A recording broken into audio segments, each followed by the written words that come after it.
de Watson cuando dice que la psicología, para ser una ciencia, tiene que volverse objetiva, tiene que ser eh, repetible, ¿verdad? Tiene que ser medible, tiene que ser en todo sentido pública, y dice el objeto de estudio, por tanto, no puede ser ni el espíritu, ni el alma, ni la mente, sino un objeto que tenga características tangibles, que puedan ser observados, que puedan ser compartidos por todos. Y habla entonces del comportamiento humano y animal, y el método con el que se va a estudiar ese objeto tiene que ser el método científico experimental, ¿verdad? Esa es la arenga de... Y luego se suelta con otras cuestiones ya más, digamos que rimbombantes, cuando dice: denme una docena de niños sanos y yo haré de ellos desde el genio hasta el ladrón, ¿verdad?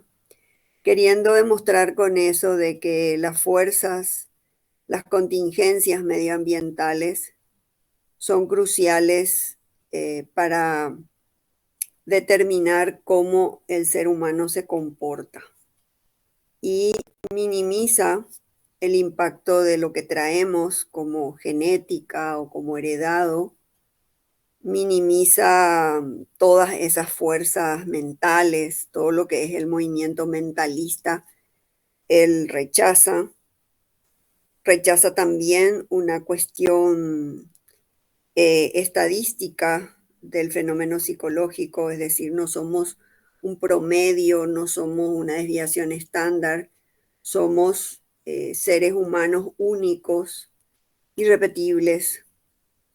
O sea que básicamente ese es un capítulo que va a plantear esas ideas. Entonces le pregunto a la clase si hay algún punto allí para, si no, pasar al siguiente, que es el de la unidad 2, con los principios y leyes del comportamiento que toca el capítulo 2 del mismo libro. ¿Hay alguna pregunta, comentario que quieran plantear? Cualquiera de los grupos puede ser, ¿eh?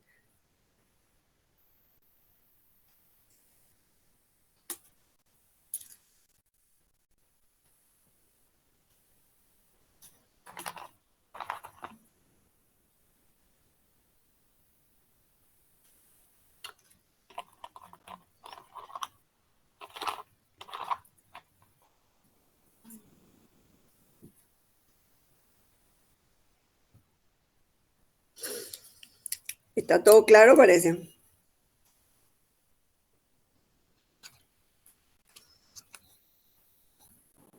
Profe, eso es en cuanto al capítulo 1, ¿verdad? Sí, solamente capítulo 1. Ok. En general es una lectura bastante comprensible. Claro que siempre hay algunos puntos por la traducción. Tienen que tener en cuenta que estos son libros traducidos del inglés, y hay veces que en la traducción se puede perder a veces el sentido de, si no es un inglés bien técnico, ¿verdad? Que se requiere en estos casos. Profe, una consulta. Cuando habla de conductas abiertas, ¿se refiere a lo que uno puede observar? Puede, ¿cómo te decir? O sea, que es una conducta manifiesta. Acá no estamos hablando de así, de algo intrínseco.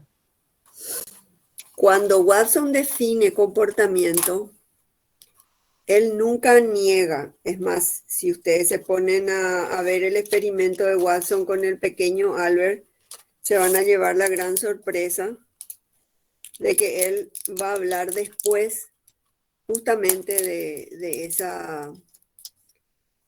estudio que hicieron con el pequeño Albert, de cómo el comportamiento de miedo, y atiendan bien ahí, porque el miedo implica comportamientos de cambio psicofisiológico, generalmente cuando nos asustamos o tenemos miedo de algo, el ser humano reacciona con todo su organismo, diría Skinner. O sea, reacciona a su fisiología, reacciona a su cognición y reacciona su conducta motora, ¿verdad? Ya sea que nos quedemos paralizados por el miedo o ya sea que nos preparemos como para salir huyendo, ¿verdad? Entonces, él, increíblemente, a pesar de las críticas que le suelen hacer a Watson, Watson nunca negó el comportamiento, como bien decís vos, intrínseco, porque él reconoce que dentro de nosotros, lo que después se va a llamar la caja negra de Skinner, ¿verdad?, acontecen los otros comportamientos. Entonces surge la necesidad de hablar de comportamientos tanto abiertos como encubiertos, que son las famosas coverant, la construcción en inglés de la contractura comportamientos operantes, es coverant, y esas coverant están hablando de lo que nosotros no podemos dar cuenta en forma directa. ¿Y qué es de lo que no podemos dar cuenta en forma directa? Todas esas otras formas de comportamiento como el pensar, las sensaciones que tiene el organismo, las imágenes que pueden transcurrir, el lenguaje intrínseco, o sea, las cosas que nos decimos a nosotros mismos. Es decir, hay una gama de coverant, de comportamientos encubiertos que transcurren. O sea que el objeto de estudio de la ciencia del comportamiento es muy claro. Cuando yo digo ciencia del comportamiento es porque el comportamiento en todas sus formas es el objeto de estudio y el método, al ser ciencia del comportamiento, el método es el método científico. Ahora, ¿cuál es el problema que se plantea para la ciencia? El problema que se plantea para la ciencia psicológica es que esas manifestaciones encubiertas no son directamente observables ni medibles. Ahí entramos en lo que yo suelo expresar como un terreno de fe. Es decir, y ya entramos un poquito a mezclar las cosas y entramos en los casos que tienen que ver ya con la unidad 3 y 4. Cuando yo voy detrás de mi conducta blanco, muchas veces el paciente viene y reporta lo que siente, lo que le afecta, el afecto, el sentimiento, las emociones. Y generalmente esas manifestaciones no son siempre perceptibles.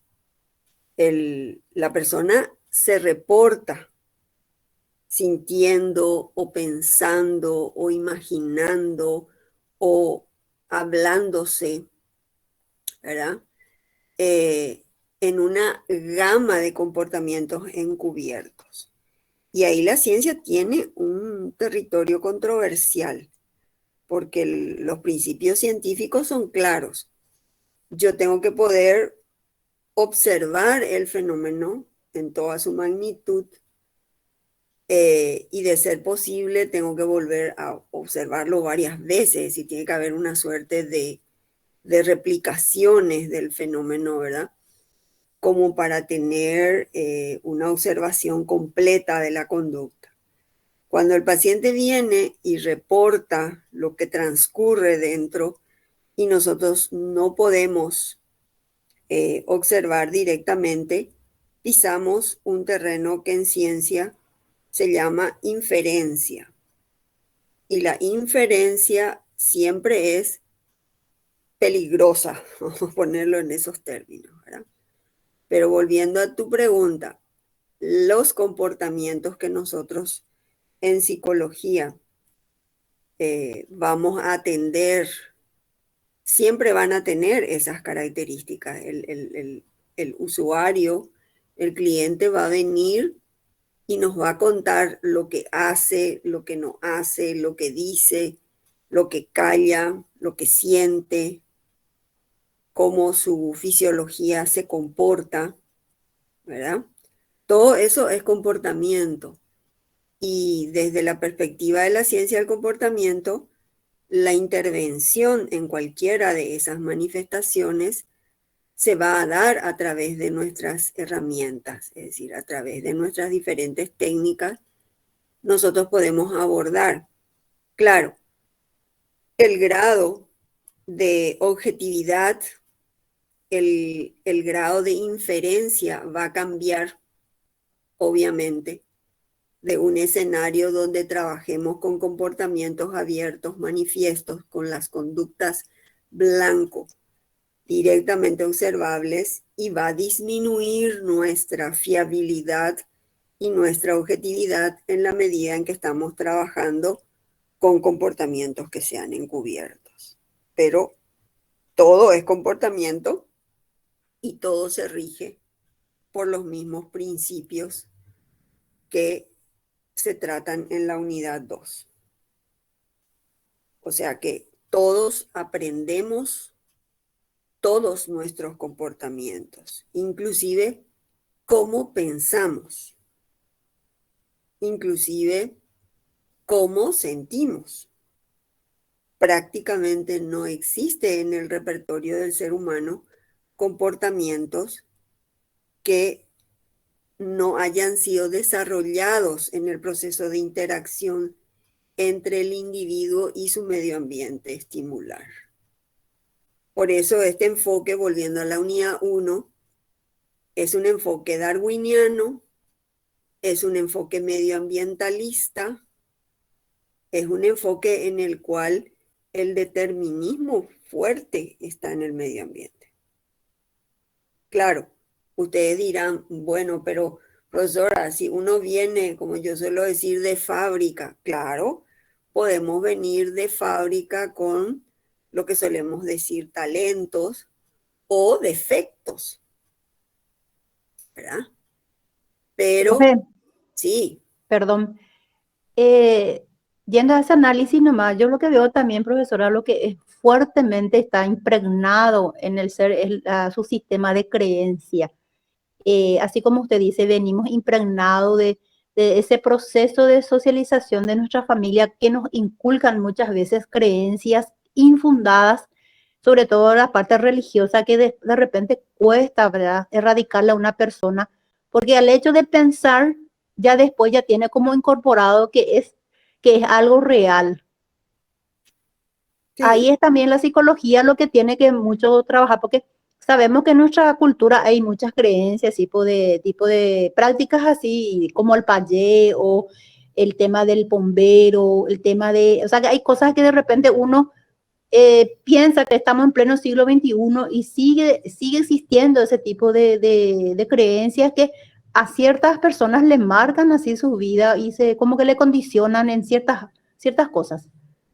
y como bien vos decís, y la persona cree que son verdades absolutas. O sea, que justamente en estos días terminó el Congreso de la CIP. Fueron 3 días, lunes, martes y miércoles, el Congreso de la Sociedad Interamericana. Y muchos de los debates giraban en torno, obviamente, a la pandemia y cómo esas creencias que desarrollamos por aprendizaje, ¿verdad? Porque filosóficamente la ciencia del comportamiento tiene como filosofía la de la tabula rasa. Ustedes saben que la tabula rasa, ¿alguien sabe qué significa adherirnos a la filosofía de la tabula rasa?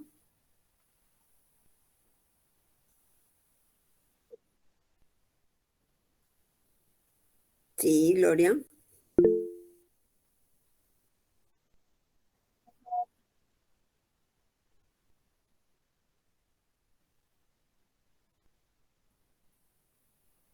Así mismo. Entonces, como bien dice Aida, el medio ambiente va a escribir en nosotros. Nosotros somos esa tabula rasa en donde el medio ambiente, dependiendo de sus estímulos, dependiendo de las contingencias, capítulo 2, la contingencia es un término que tenemos que ir incorporando en nuestro lenguaje. Cuando yo digo que la contingencia escribe en nosotros, significa que básicamente esa interacción del organismo con el medio ambiente que se da en un análisis que nos interesa después para poder trabajar con ese individuo, que es el análisis funcional de la conducta. Lo que buscamos en el análisis de la contingencia es cómo los factores, tanto antecedentes como consecuentes, han interactuado con ese organismo, con ese individuo, y determinan de alguna manera su conducta, ¿sí? Vamos detrás de patrones. Y cuando nosotros decimos que vamos detrás de patrones, vamos detrás, como bien indica la ciencia, detrás de regularidades. Entonces, cuando realizamos una línea de base, ya entrando en un caso concreto, vamos a buscar esa contingencia y cómo se puede registrar. ¿Qué eventos antecedentes? Por ejemplo, en el caso de Aida, que decía la influencia de la religión.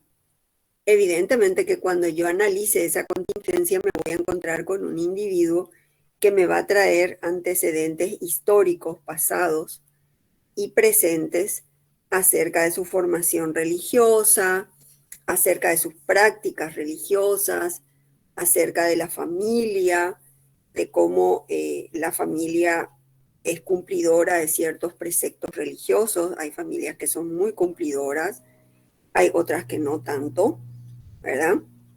Entonces, esos eventos antecedentes, obviamente que si bien no van a determinar de una manera causal la conducta, son eventos discriminativos que están allí presentes y que potencian la probabilidad de que la conducta sea supersticiosa, por ejemplo, o no admita esto que les estaba por comentar del Congreso, que no admita que aquel artículo donde creo que no era Lancet, era otra revista que hace unos años atrás, una buena cantidad ya de años atrás, habían sacado unos resultados que después se iban a comprobar que eran falsos, que no eran definitivos, ¿verdad? Que no era evidencia como tal de que las vacunas producían autismo.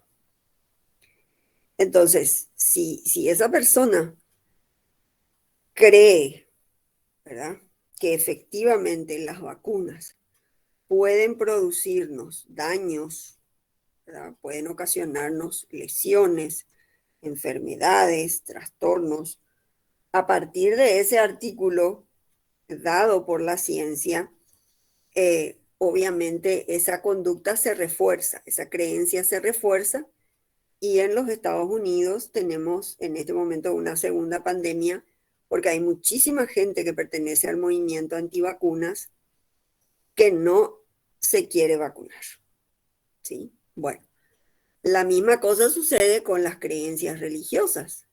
Si yo creo que esta es la voluntad del Señor y si me he comido la Biblia a rajatabla y en la Biblia dice que merecemos sufrir y que el sufrimiento nos redime y que no tendríamos por qué ahora sí que rebelarnos en contra del sufrimiento, sino sencillamente aceptarlo como la voluntad de Dios, lo más probable es que esa persona, si va a una terapia, no va a lograr muy buenos resultados porque ella ya está comportándose dentro de esa contingencia de estímulos antecedentes y consecuentes posiblemente, porque hay personas que cuando dicen, vamos a imaginarnos a la intervención religiosa como una técnica, ¿verdad? Uno se va con el cura, que sería como el, el parecido con con el terapeuta, y el terapeuta nos da la fórmula de encomiéndate a Dios. Encomienda a Dios tu problema y espera. Espera pacientemente, ¿verdad? Y muchas veces ese comportamiento de espera es seguido por una respuesta, ¿verdad?, del medio ambiente, en el cual esa situación por la que está pasando ese individuo se resuelve. Obviamente, esa consecuencia que sigue al comportamiento refuerza la creencia de que hay nomás luego que entregar los problemas a Dios y que Dios en algún momento hará su voluntad y me va a conceder la gracia de dejar de sufrir. ¿Sí? Entonces, les pongo ese ejemplo porque, como trajo Aida, hay como eso muchas otras creencias, ¿verdad? Como los antivacunas, como seguir la voluntad de Dios y no rebelarse. En los trabajos que presentaron se hablaba de unas creencias de carácter filial cuando se tocan los temas de violencia de género. O sea, la mujer vino al mundo y se encontró con un medio ambiente patriarcal, se encontró con un medio ambiente donde ella tenía que realizar comportamientos dependientes, obedientes a la autoridad del varón, ¿sí? Por lo tanto, no es extraño que nuestras familias tradicionales, y tengo hartos relatos de pacientes donde, por ejemplo, la mujer trataba de ir y contarle a su familia que era violentada por su pareja, y la madre le decía: tienes que volver a tu casa, hija mía, estás casada, le debes obediencia, ¿sí? Esto que parecerá del siglo pasado, chicos, sigue pasando, ¿sí? Las mujeres se encuentran con ese bagaje de creencias donde ella tiene que cumplir con sus obligaciones en la cama. Y si ella se revela, sencillamente el marido tiene derecho a violarla, ¿sí? Porque eso estaba escrito, vaya a saber dónde, donde ella tiene que cumplir con su tarea de satisfacer a su hombre porque se casó, y eso es parte del contrato, ¿sí? Bueno, imagínense ese contexto que es muy, muy presente. Son comportamientos que hacen que la mujer, cuando quiera salir de esa situación de violencia y va a la consulta, nosotros tenemos un trabajal inmenso que hacer, porque derribar esas creencias a veces nos cuesta más que tomar la acción del comportamiento abierto, manifiesto, ¿verdad? Donde uno le dice: yo te ayudo a hacer la maleta y salí de allí, ¿sí? Desarrolla una conducta de escape, huye, que en ese momento tal vez sea el único blanco que yo podría reforzar para poner su integridad a salvo, porque si me paso más tiempo, posiblemente termina lesionada o muerta. Entonces, como se dan cuenta, volviendo al escenario de la literatura y de nuestro contenido de unidad 2, estos blancos tienen como un todo, ¿verdad? Manifestaciones abiertas, porque ella abiertamente puede hablar y decir: no, no quiero, ¿verdad? Ella abiertamente puede llorar, puede expresar su deseo de salir de esa situación, ¿verdad? Todo eso es observable, es medible, es cuantificable. Y mientras tanto, en lo interno, ella tiene unas creencias que culturalmente se han reforzado y que le dicen que ella tiene que cumplir con su obligación y que si peor todavía te has casado por la religión, esto es hasta que la muerte nos separe. Entonces, el blanco que nosotros vamos a trabajar allí posiblemente va a las creencias, a tratar de debilitar esas creencias e instalar en su lugar otras creencias que le ayuden, ¿verdad?, a tomar la decisión, porque finalmente es ella la única que puede tomar la decisión de pedir ayuda y salir de esa situación, ¿verdad? Antes de que sea tarde.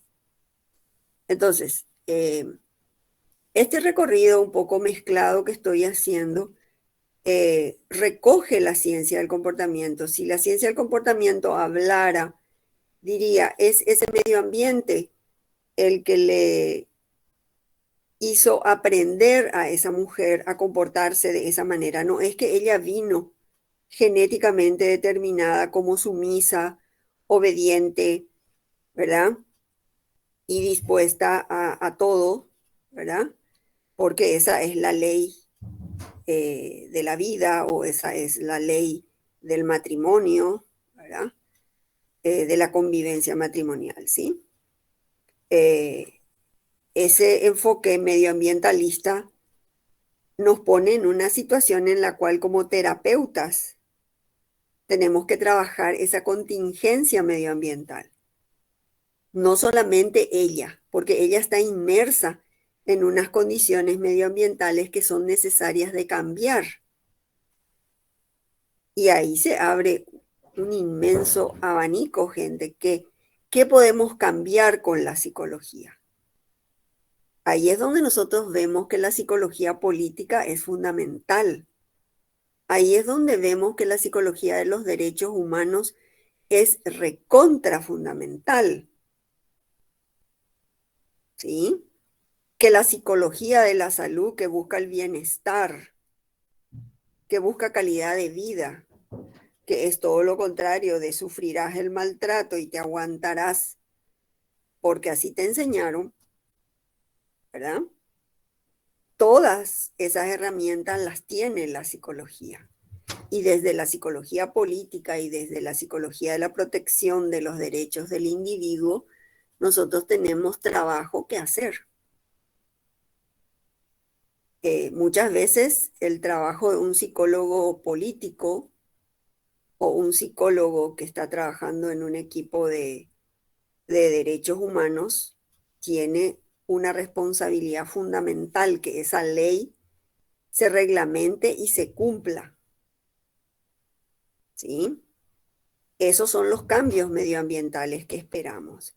Esperamos que exista dentro del Estado toda una estrategia pública para que cuando esa mujer sale de su casa, con lo difícil que es tomar la decisión, pueda contar con albergues donde ella y sus hijos puedan estar el tiempo que sea necesario. Imagínense, todos esos ámbitos son ámbitos, aunque usted no lo crea, no solo obviamente de la psicología, pero donde tiene participación la psicología.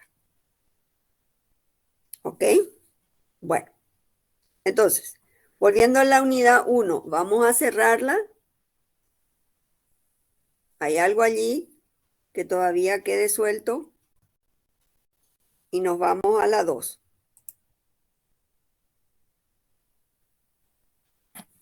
Parece que están todos dormidos ahí. Estoy en una sesión espiritista.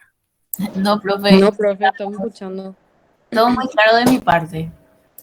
Bueno, entonces superamos la 1 por votación. ¿Cómo es la cosa?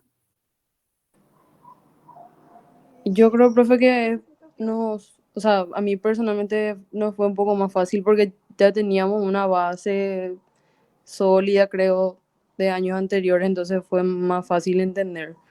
Muy bien. Vamos con la 2. ¿Quién me cuenta su experiencia con la 2? Así vamos al grano, dijo alguien. Vamos a la conducta blanco, vamos a tirar, vamos a apuntar a la conducta blanco. Unidad 2.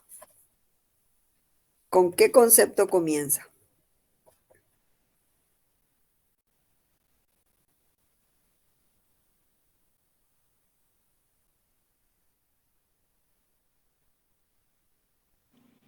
Profe, yo lo que estuve leyendo del capítulo 2 es lo que estamos mencionando anteriormente, justamente que era los ABC de la conducta. La contingencia. Así es. Bueno, ese es un término que me gustaría que lo acojan y lo empleen. Claro que suena muy raro y el paciente al principio no va a entender nada cuando nosotros le digamos cuál es tu contingencia.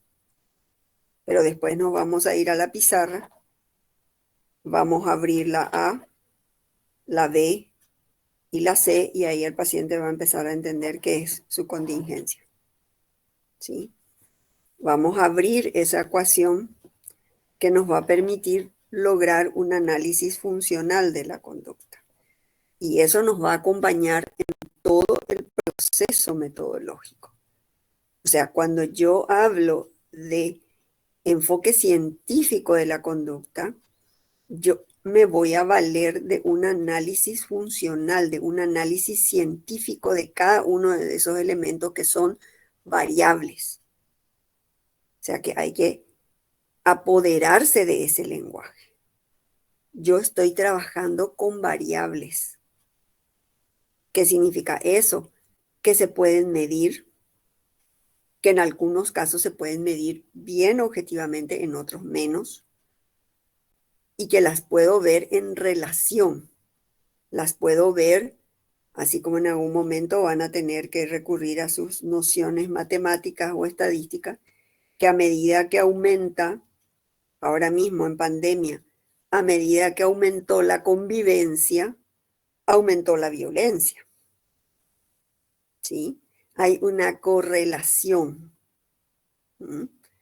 El hecho de estar tanto tiempo juntos, cuando antes teníamos escenarios para distendernos, para salir y airearnos, eso la pandemia nos obligó a limitar.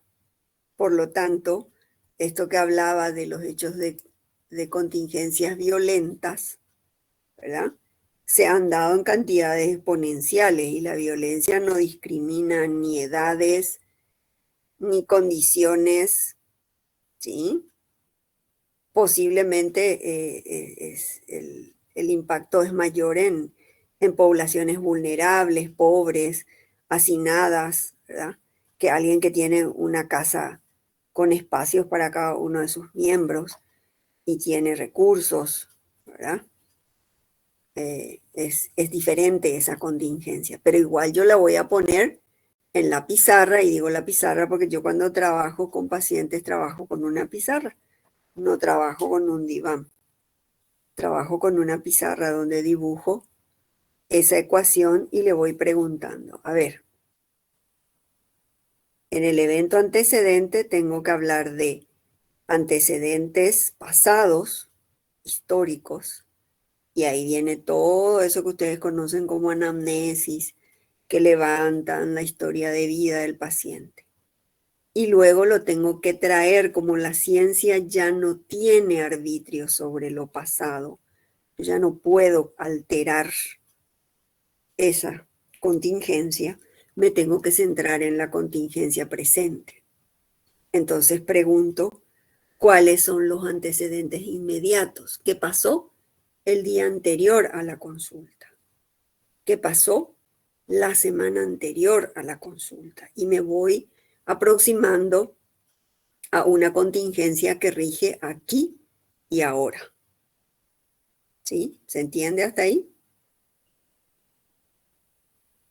Sí, profe. Y luego viene el otro elemento. En el medio va a estar, después de la A va a estar la C. Y la C, como dije hoy más temprano, son todas las formas de comportamiento. Ustedes van a abrir ahí una llave y van a notar si son comportamientos abiertos, manifiestos, y salí corriendo y me puse a llorar y le dije tal cosa. Todas esas son abiertas. Pero luego tengo que abrir otra llave desde el punto de vista de la fisiología y tuve sudoración y mi respiración era agitada y se me entrecortaba la voz y empecé a tartamudear y tenía una bola en el estómago que parecía que iba a vomitar, ¿sí? Y también tengo que preguntarle sobre qué pensaba. Y pensaba que me iba a matar, pensaba que me iba a morir, que ese era mi último minuto de la vida y qué afectos tenía en ese momento. Y tenía pánico, tenía miedo, tenía rabia, tenía culpa, ¿sí? Bueno, ¿quién vio la culpa? Pregunto. ¿Cómo vemos la culpa? ¿Cómo vemos el miedo? ¿Cómo vemos la ansiedad? Pero yo tengo que abrir esa llave y poner todo lo que el paciente me dice. Y luego viene la última letra del A, B, C, que son qué le sigue a la conducta. Esto es como el cuento, chicos. A mí siempre me gusta bajarle a otras contingencias para que ustedes se agarren mejor de este lenguaje nuevo que están aprendiendo. Como el cuento. ¿Y qué pasó después?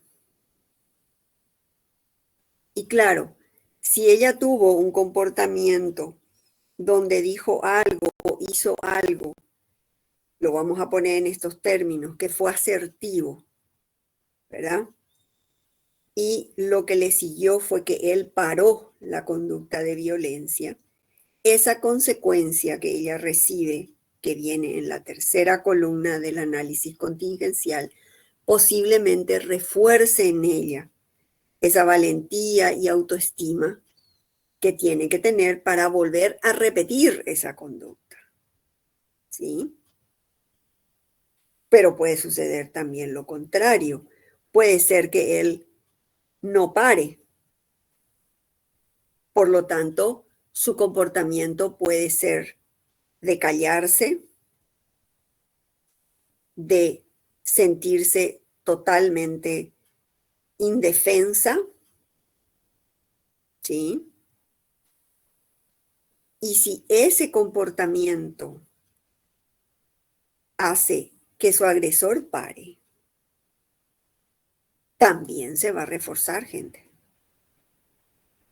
¿Sí? ¿Se entiende eso? O sea, todas aquellas conductas que logren de manera activa o de manera pasiva parar las consecuencias del golpe, del grito, van a ser reforzadas. Y hay que ver en qué proporción. No es nada sencillo, pero tenemos que hacer ese análisis funcional para ver cuántas veces que ella realizó un comportamiento asertivo tuvo una consecuencia positiva y la refuerza como preparándola para otras respuestas asertivas y poder salir de esa contingencia, o cuántas otras conductas fueron de sumisión. ¿Sí? En todos los casos, el principio de reforzamiento se cumple, porque esas conductas están en el repertorio de esa persona, dependiendo de qué consecuencias le siguieron. Entonces, esa es la primera fórmula del capítulo 2. Después, ¿qué sigue? El reforzamiento. Muy bien. Hay solamente 3 principios, chicos. No van a sufrir mucho. Acá hay solamente 3 leyes y eso le sirvió para que el mundo entero le acusara a la ciencia del comportamiento como simplista y reduccionista. Pero en ese debate no vamos a entrar. La conducta se puede reforzar. Principio de reforzamiento. Eso significa que al ser reforzada por un estímulo que la sigue, esta tiene más probabilidades de suceder en el futuro. ¿Sí? Pero como dije, yo puedo quedar reforzada por reforzamiento positivo, como puedo quedar reforzada por negativo. Esas dos palabras le suelen confundir bastante al estudiante. Por alguna razón, el reforzamiento negativo suele estar asociado con el castigo. Voy a poner el ejemplo otra vez de esta mujer. Cuando ella obedece, cuando ella cede a la brutalidad de su pareja, queda reforzada negativamente. ¿Se entiende eso? Entonces ella en el futuro aprende que para calmarlo, ella tiene que realizar esa conducta. ¿Sí? Es como cuando nos duele la cabeza. ¿Qué hacen ustedes cuando les duele la cabeza? Tomar una aspirina o algún medicamento. Y esa conducta, ¿qué le pasa a esa conducta después de que te tomaste la aspirina y te pasó el dolor? ¿Te sentís más aliviada o, Ajá. o crees que esa es la solución para todos los dolores de cabeza posteriores? Así se generaliza. Entonces en el futuro vos seguirás tomando aspirina, ¿verdad? Sí, Eso es quedar reforzado negativamente. ¿Sí?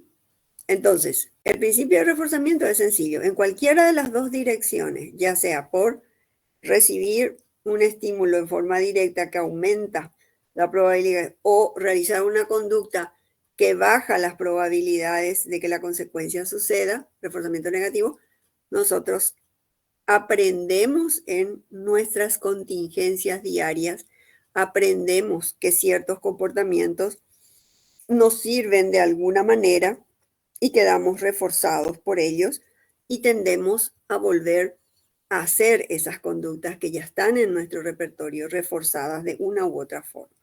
profe, poniéndote un ejemplo para que a ver si se me queda claro. Si, por ejemplo, a un niño se le quita el castigo después de que él haya hecho la tarea o haya hecho lo que se le pidió, ¿es un reforzamiento negativo o positivo? Negativo. Negativo, ok. Vos retiraste la molestia. Él, con su conducta, mejor dicho, al realizar lo que le piden, él retira la probabilidad del castigo. ¿Sí? Por eso es que se confunden con el castigo y el reforzamiento. Son primo hermanos, yo suelo decir. ¿Qué es lo que hace el docente? El docente puede plantear esta instrucción como estímulo discriminativo en la clase.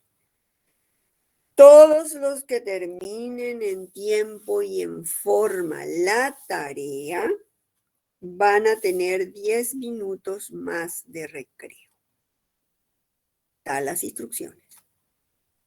¿Qué significa eso? Que detrás hay una amenaza. Porque si yo no entrego en tiempo y en forma la tarea, ¿qué me va a pasar? Y va a ¿Qué me va a tener pasar? menos, ¿Cómo? va a tener 10 minutos menos de recreo. Así mismo. Entonces, ¿qué tiene allí? Allí tiene un castigo potencial. Y fíjense que a mí me encanta esta parte porque les voy a poner de tarea. Piensen ustedes cuántas veces realizan comportamientos que están reforzados negativamente, no positivamente. Ustedes pagan sus servicios, los clásicos, por reforzamiento positivo o negativo. Negativo. creo. Son de los que se van y pagan de cuando le falta 24 horas para que le corten. Yo sí, profe. No, yo pago en fecha. No, entonces vos estás más cerca del refuerzo positivo. ¿Por qué? Y sí, porque si lo hicieras al límite del castigo, sí, yo entendería, pero si tú te quedas reforzada por la tranquilidad, por sentirte una ciudadana responsable y pagas en tiempo y en forma, esa conducta queda reforzada positivamente. ¿Sí? Ustedes están acá porque quieren aprender o porque quieren evitar quedarse sin escolaridad. Quiero aprender, Quiero ¿Ah? entender, quiero aprender. entender bien el Ah, capítulo de la clase. están entonces en búsqueda de un reforzamiento positivo. Profe, Mm, entonces a ver si me quedó claro, porque realmente es algo que siempre me confundió. Sería un ejemplo entonces de reforzamiento positivo. Por ejemplo, si se entrega un trabajo práctico en fecha y forma, van a tener 5 puntos ya ganados por haber entregado. Eso sería un claro, reforzamiento positivo entonces. claro, y eso Si usa no mucho. entregan, pierden esos 5 por no haber entregado y tienen solamente lo que le vale el trabajo práctico. Así mismo. Ah, ya, gracias. Para que ustedes vean, la misma contingencia puede generar consecuencias positivas, que ojalá y siempre sean esas, o consecuencias aversivas, ¿sí? Y generalmente en nuestra idiosincrasia funcionamos, eso lo vio Skinner ya. Skinner decía en los colegios, en la familia, en la iglesia, en el Estado, todo nuestro sistema está hecho para castigar. ¿Ah? Hasta hace pocos años no se reforzaba el que el contribuyente pagara en tiempo y en forma. No había reforzamiento positivo. ¿Sí? Después se dieron cuenta que si se hacía un descuento, por ejemplo, por llegar, cuanto más temprano vos llegabas, podía crearse inclusive un gradiente de descuento, el fisco iba a quedar reforzado positivamente porque iba a recibir en sus arcas más dinero y el ciudadano igualmente iba a ser reforzado positivamente porque iba a tener un dinerillo extra porque le iban a descontar algo. Y ambas partes quedaban reforzadas positivamente y todos felices, decía Skinner en Walden 2. Esa sociedad utópica que Skinner soñó. Si nosotros funcionáramos así, gente, nadie se enfermaría. ¿Sí? Si funcionáramos a puro reforzamiento positivo, nadie se enfermaría. ¿No están de acuerdo con esa idea? Sí. ¿Ah? Totalmente, profe. Bajaría el pico de estrés en los trabajos, por ejemplo. Así mismo, corazón. Así Sería mismo. hacerte los exámenes anuales, por ejemplo, los estudios y Sí, todo sin necesidad de enfermarte y ahí recién esperar a estar medio moribundo e ir al médico. Eso sería, ¿verdad? así mismo. Y eso soñaba Skinner. Profe, Skinner entonces tenía... la sociedad, ¿Mm? perdón, Sí, adelante. la, sí, la sociedad paraguaya entonces va más siempre, o sea, Paraguay en sí va más siempre al castigo porque el paraguayo se generaliza por dejar todo a última hora. Sí, Por hacer todo, mañana vence y mañana yo me voy a hacer escándalo porque mañana vence. así mismo. Entonces, esta sería nuestra ideología más o menos, cómo se mueve el paraguayo. Y eso decía Skinner. Cuando se hablaba de la influencia de la cultura, o sea, de las particularidades en la cultura de grupos, ¿verdad? Él hablaba inclusive de la probabilidad, y miren que esto voy a ponerlo así, lo tienen que leer bien, la letrita chica bien, como probabilidad. Él estaba casi convencido que genéticamente hay cambios. ¿Qué significa eso? Que venimos, como tanto se ejecutó esa conducta por nuestros antepasados. Supongamos que el paraguayo siempre llega a última hora. Eso viene reforzándose desde nuestros tatara, tatarabuelos. Entonces él decía que en algún momento la genética se veía afectada y se convertía en un patrón que venía con nosotros, casi como una predisposición, gente, como un terrenito, ¿ah? Ganado. Entonces, lo más probable es que el patrón se repita y se repita de generación en generación. Porque casi les diría que probabilísticamente hay un determinismo intrínseco, genético, Ya somos así. ¿Mm? Y eso es grave. Eso es grave, porque es de generación en generación que venimos repitiendo lo mismo. Y el patrón es disfuncional, porque como ustedes comprueban, hay mucho más gasto. Eso que llamamos estrés es el gasto. Y ese gasto va a tener determinación medioambiental en nuestra salud, tarde o temprano. ¿Sí? Esos son los famosos factores estresores. Entonces, él decía que toda la sociedad, todas las instituciones creadas por el hombre, a él le llamaban potencialmente la atención porque estaban reguladas por esos principios de reforzamiento negativo y castigo. Y él por eso proponía que los principios clave eran reforzar positivamente la conducta y extinguir, decía que es el tercer principio,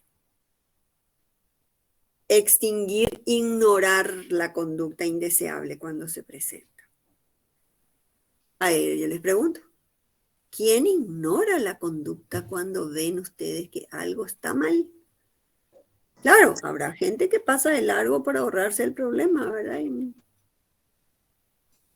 Pero la mayoría de las veces cuando nos portamos mal, todo el mundo nos atiende. Nadie extingue la conducta de primera vez. Cuando el niño hace un berrinche, lejos estamos de extinguirlo. Todos le reforzamos atendiéndolo. Cuando tu pareja te pega un grito o te dice que no te salió bien la comida, no es que nosotros extinguimos la conducta. Le decimos, pero espera, papito, que te lo vuelvo a hacer, mi amor.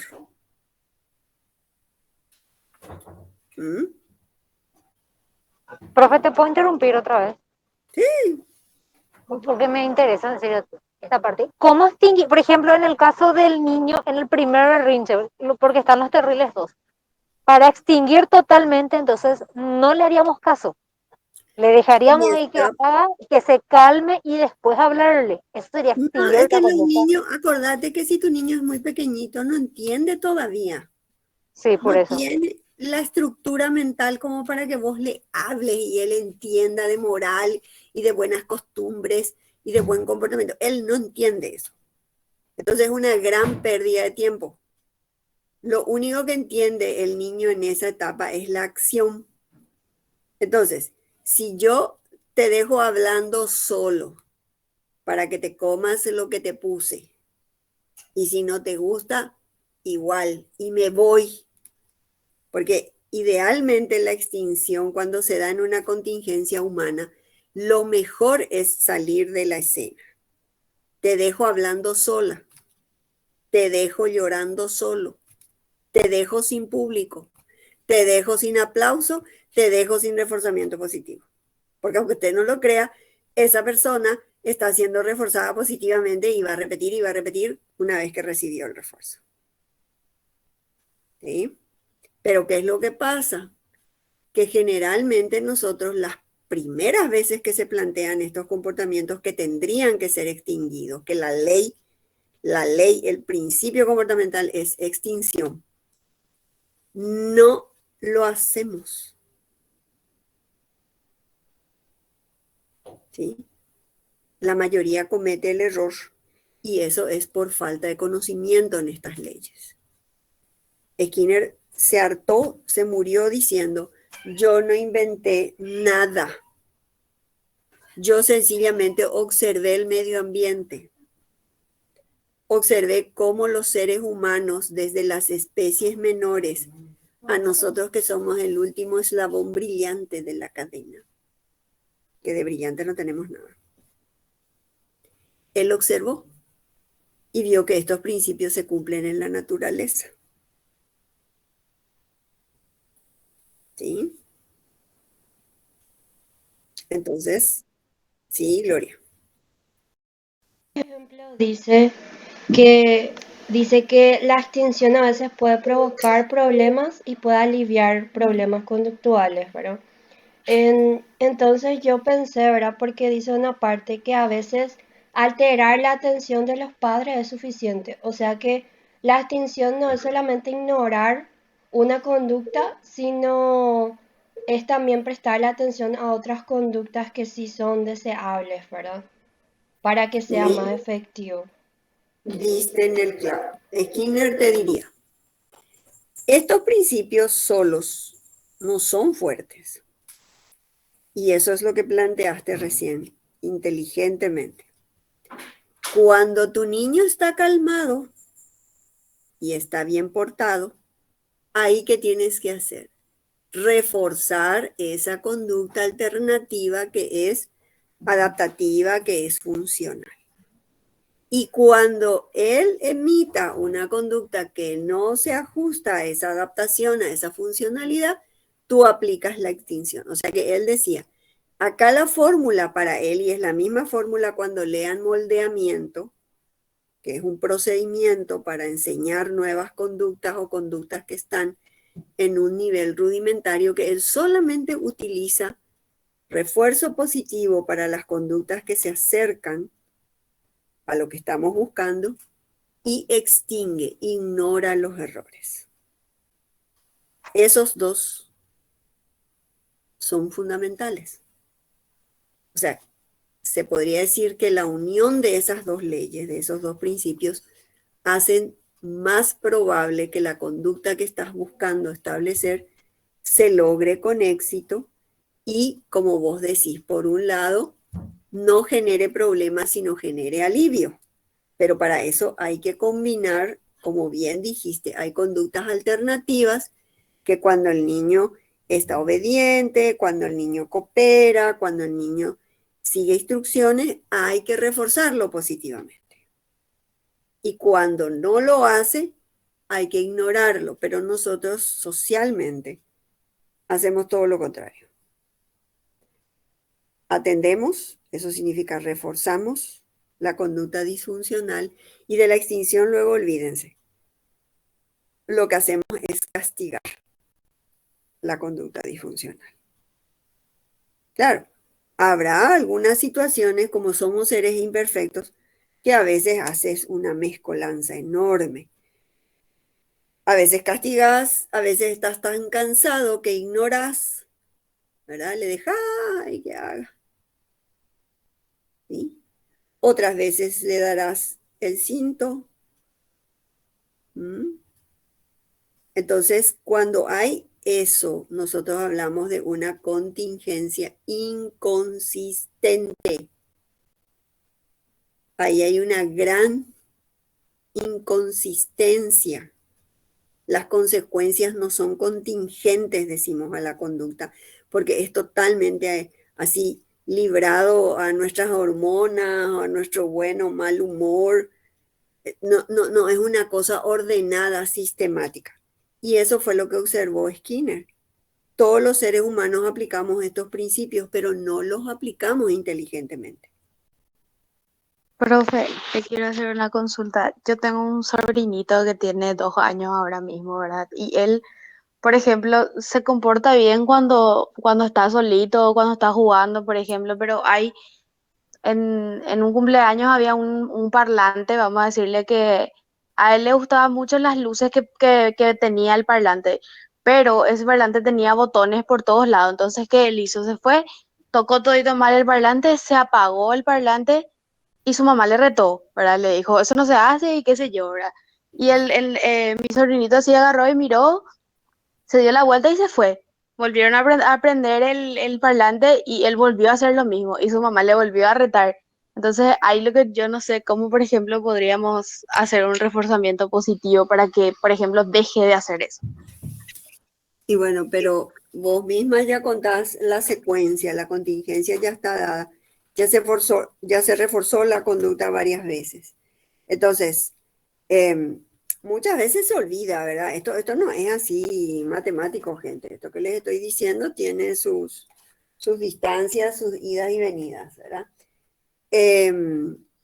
Cuando vos reforzaste varias veces la conducta disfuncional, hay que esperar un tiempo, si ustedes quieren, una latencia prolongada y por ahí, como el niño es pequeño y su capacidad mnemónica no da todavía para grabar esto, se le va a olvidar, el famoso dicho se le va a pasar, ¿verdad? Pero cuando se vuelva a dar, lo que tendrían que hacer es ignorar la conducta, hacer que la conducta se agote por sí misma. Y eso es lo que hacemos en el caso del berrinche, dejar que el niño llore y se agote la conducta en sí misma. Nadie lloró toda la vida, ni siquiera 24 horas. Profe, Mm. y ahí de repente entra a tallar también cuando las otras personas se meten, por ejemplo, y dice, Dios mío, no le dice luego nada a su hijo. Y sí, porque culturalmente, y Skinner lo decía, estamos acostumbrados a reforzar sin darnos cuenta que ahí estamos agravando la situación. Profe, Porque eso de dejar de hacer mi vida, te vas a lastimar. Papito, yo sé lo que te digo, bájate de allí, ¿verdad? Hasta que sale la zapatilla. Hay un gradiente, decimos nosotros en ciencia. Se va dando un tren de respuestas con un gradiente donde empezamos por las buenas y siempre terminamos en las malas. ¿Sí, Daisy? con el tema de reforzamiento, más hay una parte en el libro que leí que no me quedó muy claro, que es el principio de Permac, que dice que ¿cómo sería? Que una conducta deseada cambia la respuesta de otra nota, o sea, una conducta fuerte cambia la respuesta de otra no tan fuerte. ¿Cómo sería bien explicado Ya. esas palabras cristianas, por así decirlo? Acá hay una cuestión muy importante. Hace un rato ustedes me dijeron que ustedes vienen a la clase porque quieren aprender. ¿Sí? Entonces, la conducta de venir a la clase queda reforzada por en sí el comportamiento de estar leyendo, atendiendo, consultando, revisando. Es una conducta que en este momento para ustedes es reforzante. ¿Sí? ¿Se entiende? Nadie acá, si es auténtico esto que están diciendo, nadie acá viene por 5 puntos extras. ¿Sí? Vienen por una conducta de alta probabilidad que tienen ustedes. Es la misma cosa, si a mí me preguntas, ¿cuál es tu conducta de alta probabilidad, profesora, en invierno? Dormir. Capaz que en otra vida haya sido un animal de invernada. Es la mejor época para dormir para este organismo. Esa es una conducta de alta probabilidad en mí. ¿Sí? Entonces vos podrías negociar a partir de ahí, suponiendo que vos tuvieras poder sobre mí, y decir, profesora, vos te vamos a reforzar positivamente, dejándote dormir todo lo que quieras en este invierno, si haces una conducta que Norma tiene de baja probabilidad. ¿Cuál será? Y para eso hay que elaborar un listado y para eso hay que ser buen observador de la conducta. En un niño, en un adolescente, en ustedes mismos. Hay que observar cuáles son las conductas que ustedes realizan como si no esperaban nada, porque en sí la conducta ya lleva intrínseco su refuerzo. Esas son las conductas de alta probabilidad. Entonces, ¿qué es lo que hacemos? Primero te tomas la sopa. Nuestras abuelas, nuestras mamás ya hacían eso. ¿Por qué? Porque tomarse la sopa era de baja probabilidad. Primero te tomas y te acabas la sopa y después te comes el postre o te tomas la Coca-Cola, que es de alta probabilidad. ¿Sí? Primero estudias. Por ahí para mucha gente primero estudiar es de baja probabilidad y después sales con tus amigos a festejar el Día de la Amistad. ¿Sí? Entonces son conductas que en sí pueden actuar por su alta probabilidad como reforzadores positivos. Ah, ya entendí, profe. O sea, voy a dar un ejemplo medio tonto, la verdad, pero lo primero que se me viene a la cabeza sería como si en el caso de que estuviésemos en clases presenciales sería asistir a la universidad, asistir a clases, entregar los trabajos y luego salir con los amigos a tomar el pinocho, por ejemplo. Sería Ajá, algo así. claro. Ah, ok. Gracias, profe. Muy bien. ¿Qué más tenemos aquí? ¿Alguien da más para irnos? Ya se nos fue la hora otra vez, Dios mío. Tenemos todavía una clase, a ver quién me recuerda el programa. Ya no les voy a recordar yo el programa. Ustedes tienen que tener ahí su brújula encima de la mesa. Prácticos. ¿Qué dice nuestro programa? Yo no tengo a mano ahora, profe, porque no estoy en mi casa. Va a venir a la clase con su brújula la próxima vez. ¿Alguien tiene la brújula cerca? Hasta el 6 tenemos tiempo de entregar el cuestionario, el universo temático. No sé si te referís a eso, profe. Sí, esa era la pregunta de la compañera, ¿o no? Creo que ella pregunta con respecto al trabajo práctico que serían los casos clínicos, si no me equivoco. No, pero vamos por parte, dijo Jack el Destripador. Claro, me encanta que se preocupen y se anticipen y se organicen. Y lo pueden estar haciendo, pero ahora lo inmediato es cerrar unidad 1 y 2 que tiene el cuestionario que dijo Nadia. ¿Y eso hasta cuándo hay que entregar, Nadia? Hasta el 6. Muy bien. Pero luego, si ustedes ya avanzaron, ya entendieron y ya resolvieron eso, ya lo pueden subir perfectamente, sin problema, a no ser que donde está por acá Sofi me contradiga porque todavía no está habilitado algo en plataforma o algo por el estilo. Pero en general, ustedes tienen que, ahora sí que avanzar a su ritmo. Y si ese ritmo les permite ya estar leyendo el capítulo 3 y 4 de Casdin, ahí ya entramos en el caso, que es lo que le preocupa a quién era, Aida.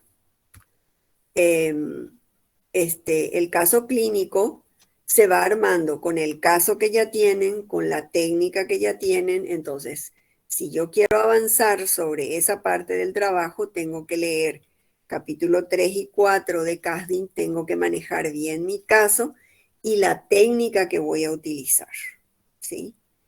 Y allí ver qué me exige la tarea. La tarea que creo, no me acuerdo si acá o fue en el otro grupo, porque también tienen una tarea parecida, tienen que llenar el punto del 1 al 7.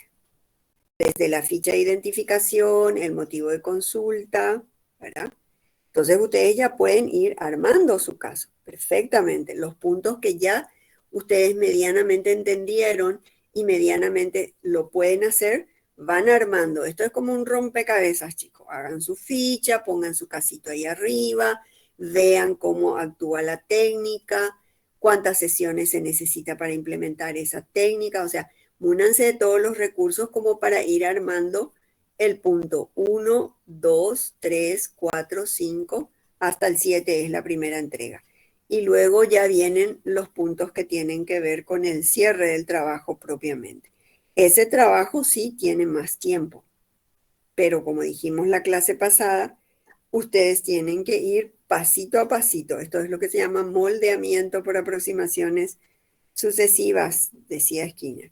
Vamos reforzando positivamente los avances. Si los quieren traer para la próxima clase, los traen. Y ya entramos en la parte metodológica, porque el capítulo 3 y 4, ¿qué es, chicos? Es pura metodología, es pura ciencia aplicada. Hola, profe. Buenas tardes a Hola, todos. Sofía. ¿Qué tal? Para contestarte nomás, es que sí está activado en la plataforma, pero que no es necesario que entreguen todavía. La fecha de entrega está marcada para el 13, está habilitada desde antes para que ellos se organicen cuando quieran subir, pero que no hay necesidad de subir antes del 13.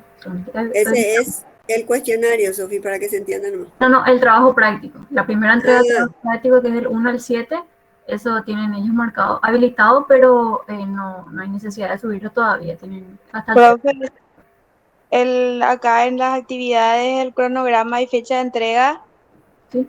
dice que está habilitado desde el 6 hasta el 27 en la entrega del trabajo, la primera parte.